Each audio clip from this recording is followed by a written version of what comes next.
If you get to find out that the owner or the cook of the restaurant where you always go to eat uses her pubic hair to prepare the meals you buy from them, what would you do?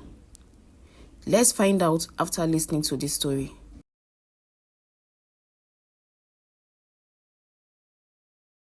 In a small remote village surrounded by mountains lived a woman named Nana. She was known for her mysterious beauty, her cunning mind, and her exceptional cooking.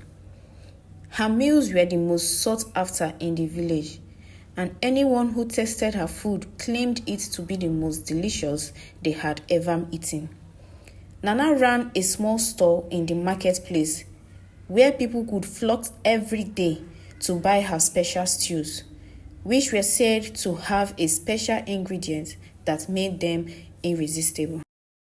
But beneath her enchanting smile and the praise she received for her cooking, Nana harbored a dark secret, one that she had learned from her late grandmother, an old healer and practitioner of forbidden magic.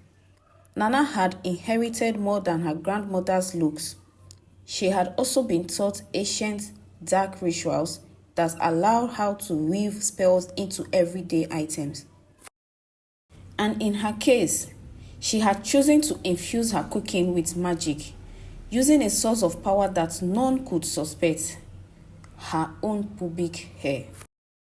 Each night, after the market had closed and the village was asleep, Nana would perform a secret ritual in her small hut.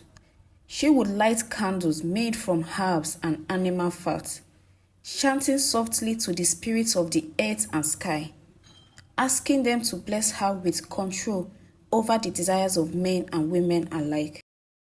Then she would carefully trim a few strands of her pubic hair, placing them into her cooking pots, weaving them into the meals she prepared for the following day. The hair, infused with her essence and the spirit's power, acted as a spell-binding ingredient, making anyone who ate her food fall under her control. The villagers had no idea. They only knew they couldn't resist Nana's meal.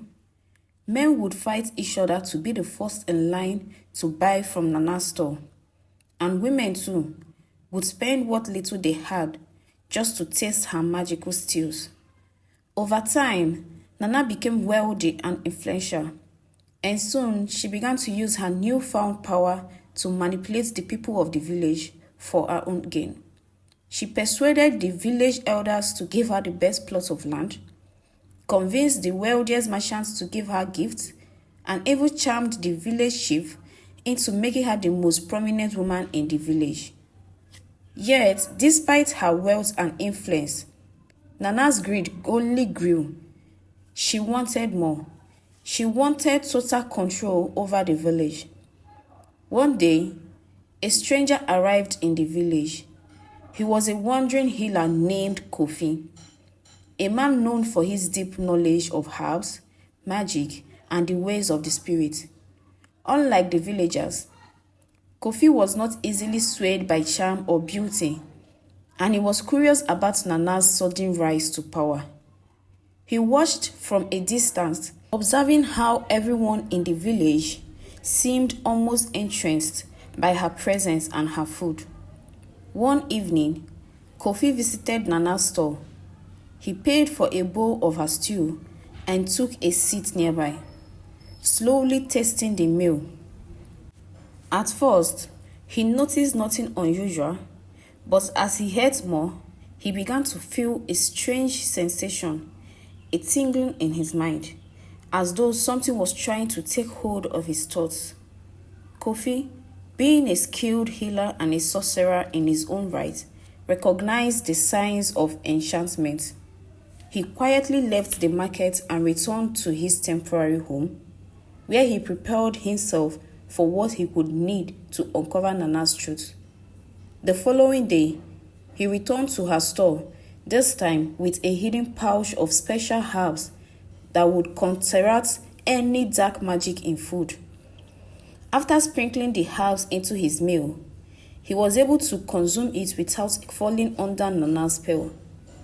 Later that night, Kofi decided to confront Nana. He waited until the village was asleep and slipped quietly to her hut. Through the cracks in the wall, he saw her performing her dark rituals, whispering to the spirits and trimming her pubic hair into the cooking pot. Kofi was both disgusted and impressed by her audacity. He knew, however, that her magic was dangerous and that it was corrupting the village. He stepped inside her hut, startling her. "Nana," he said, his voice calm but firm, "I know what you have been doing." Nana's eyes widened, but she quickly regained her composure. "And what is that, stranger?" she asked, her voice sweet but laced with venom. "You have been using forbidden magic to control these people, using your own body to bind their will to yours. It is a grave offense against the spirits." Nana smiled darkly. "And what if I have? Who will stop me? Nobody can. The people love me, and they will do anything I command. You are nothing but a stranger here." Kofi took a deep breath. The spirits do not take kindly to those who abuse their powers. Your magic has tainted not just the people, but yourself. You have bound your own soul to this dark practice, and it will consume you if you do not stop. Nana laughed, a cold, sharp sound. "I control the spirits, not the other way round. They serve me." But Kofi, knowing the ways of the spirits, simply raised his hands and began to chant. His voice was low, steady, and filled with the ancient power of the earth. The candles flickered, and the air grew heavy. Nana's face changed from arrogance to fear as she felt the magic she had so long relied on begin to unravel. The spirit that she had called upon for years, the ones she believed were hers to command, turned on her. Slowly, the strands of her pubic hair that had empowered her food and her influence began to burn away, consumed by the same dark magic she had wielded. Nana screamed as the power she had stolen was ripped from her. Her body, once strong and beautiful, began to wither, her skin aging rapidly, her once vibrant eyes clouding over with the weight of her misdeeds. In the end, Nana was left with a shell of her own former self, her beauty and her power gone. The village woke the next morning to find her hut abandoned, her store empty. The enchantment over the people had lifted, and though they remember her, they felt no desire for her food or her presence. Kofi, having freed the village from her control, continued his travels, leaving the people with a warning never to fall under the spell of greed and manipulation again. Nana's story became a cautionary story passed down through generations as a reminder that power gained through dark means always comes at a price. Seeking power through deceit and manipulation will ultimately lead to one's downfall. Nana's use of dark magic to control others, driven by greed and arrogance, not only corrupted the people around her, but also consumed her soul. True power comes from integrity and respect for others, not from exploiting them for personal gain. In the end, those who misuse their gifts or positions will be undone by the very forces they sought to control. Thank you for watching, and I hope you like the story. Please subscribe, like, and share.